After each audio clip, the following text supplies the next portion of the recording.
Nos Estados Unidos, os títulos são rebaixados. No Brasil, a maior queda da Bolsa desde 2008. E em Santa Catarina, empreendedores não se abalam.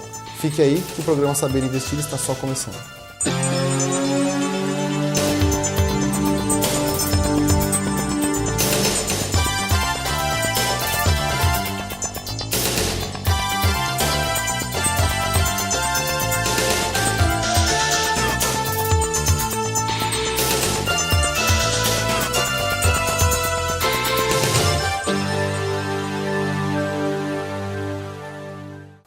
Boa noite. O programa Saber Investir começa agora e a partir de hoje, todas as segundas-feiras, José Júnior, Gian Micheleto e eu, Daniel Gevô, traremos para vocês notícias sobre economia, investimentos e empreendedorismo.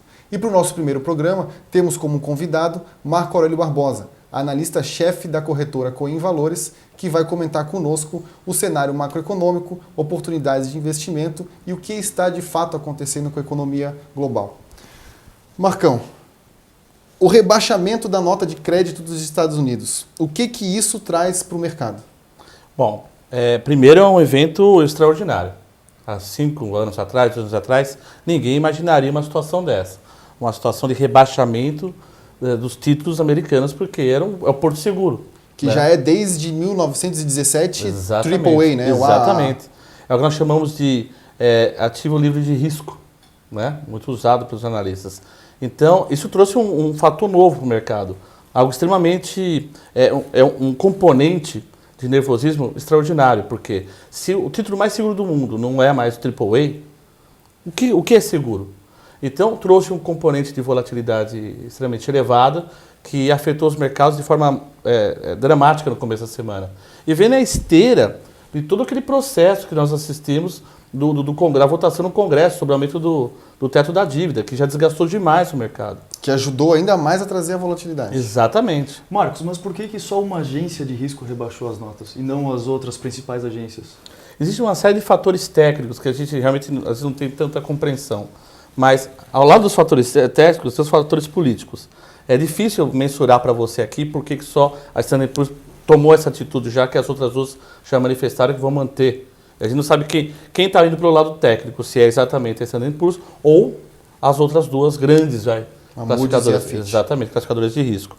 Mas, efetivamente, é assim, se duas ou mais rebaixassem a nota, isso poderia afetar exatamente a classificação total dos títulos. Tipo, se o governo brasileiro tem títulos da dívida norte-americana, ele precisa, por exemplo, que ela tenha a classificação AAA de 2 ou 3 agências, se caísse 2, por exemplo, talvez indicasse uma ordem de venda muito forte para esses papéis. Entendeu? Então, esse era o risco, que a princípio não tem. Então, a gente percebe que esse movimento de mercado aí no início da semana foi exagerado. Eu não diria que foi exagerado, porque é uma situação nova. Você tem uma economia que está crescendo pouco, com um rebaixamento de nota, quer dizer, em tese, não ficou só no rebaixamento dos títulos do governo. Você sabe que muitos bancos, muitas empresas tiveram rebaixamento, né, nos fundos. Então, o que ocorre? A captação vai ficar mais cara.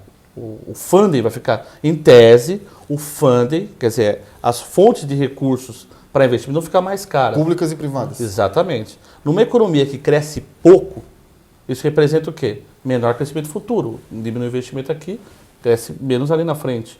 Então, o medo que veio para o mercado é de uma recessão, da aproximação de um processo recessivo nos Estados Unidos. A crise de hoje, então, na verdade, ela é uma continuidade da crise anterior, Exatamente. Só que da outra vez o que ocasionou a instabilidade foi o setor privado, que era o problema do crédito privado. Agora, Exatamente. O problema é o crédito público. Exatamente, porque o Estado assumiu uma parte disso daí. Justamente para manter a economia... Exatamente. Então, o que ocorre? Nos livros de história, nossos filhos vão estudar isso tudo como o mesmo processo.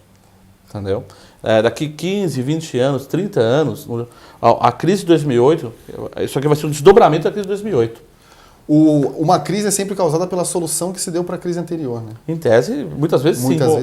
Ô Marcos, é engraçado que mesmo com o rebaixamento de crédito dos Estados Unidos, ainda o título americano é o mais procurado. O volume nos últimos meses cresceu exorbitante, né? Sabe o que ocorre? Talvez seja a falta de opção. O que você vai comprar? A opção seria ouro, mas já desde o ouro Em que situação? né? Hoje nós vemos o padrão dólar ainda. Não vemos ainda mais o padrão ouro, dólar combinado, é o padrão dólar. Então, ainda é. E veja bem, a classificação sendo rebaixada indica o seguinte, não é que ele entrou num nível que é risco de default iminente. Até porque o rebaixamento, a Standard Poor's colocou como um rebaixamento político, né? Mais político do que financeiro. Exato. E diria assim, hoje não temos um risco de default. Então, aí eu não tenho o risco de comprar aquele título e não receber ele em tese. É óbvio que se a situação, os débitos continuarem nessa proporção e a médio e longo prazo eles não fizerem ajustes, o risco de default aumenta muito, é uma outra história. Mas hoje é uma situação paradoxal. O sujeito não tem para onde correr. O risco no mercado como um todo aumentou. Você entendeu? Então você foi aquele flight to quality que eles chamam, né? Sim. E você vai para onde? Vai comprar os treasuries, vai comprar os títulos do governo A americano. busca por títulos seguros. E paradoxalmente, apesar de um rebaixamento de nota, a taxa caiu. Por quê? Porque houve uma procura, quer dizer, o preço aumentou, cai a taxa. Talvez porque se o mais seguro não está tão seguro, aqueles que não são AAA podem ficar piores do que Exatamente. E normalmente, qualquer outra situação, em qualquer outro país, o rebaixamento de nota implica no aumento da taxa. Né? Porque se o as risco pessoas é vão maior. vender o título. E aí, vão vender. E outra coisa, se você quer captar e você tem um risco maior, você tem que pagar uma taxa maior. Como qualquer um de nós num banco, se nós representamos mais risco. O que ocorre foi o seguinte, às vezes o mercado superdimensiona isso. Né?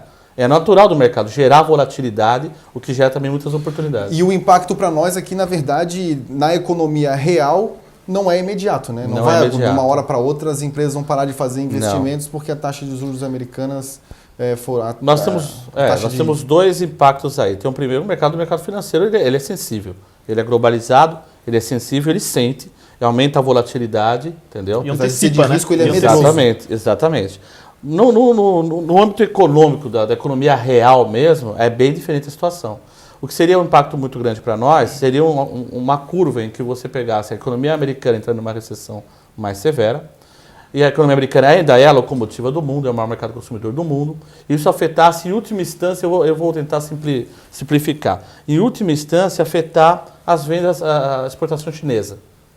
Num ponto em que, mesmo o mercado doméstico crescendo muito, mesmo o mercado doméstico chinês expandindo muito, ele tivesse algum problema na balança comercial porque ele não está vendendo para os Estados Unidos. E diminuísse o crescimento na China. A China, isso então, pode ser o balizador. É o nosso balizador. Afetaria o preço das commodities, Estados Unidos em recessão, a China crescendo menos, a Europa numa recessão pesada, o preço das commodities cairiam, a nossa balança comercial, porque nós somos grandes exportadores de commodities, cairia, o saldo pioraria muito, e a nossa situação fiscal iria piorar de uma tal forma em que o governo precisa fazer o quê?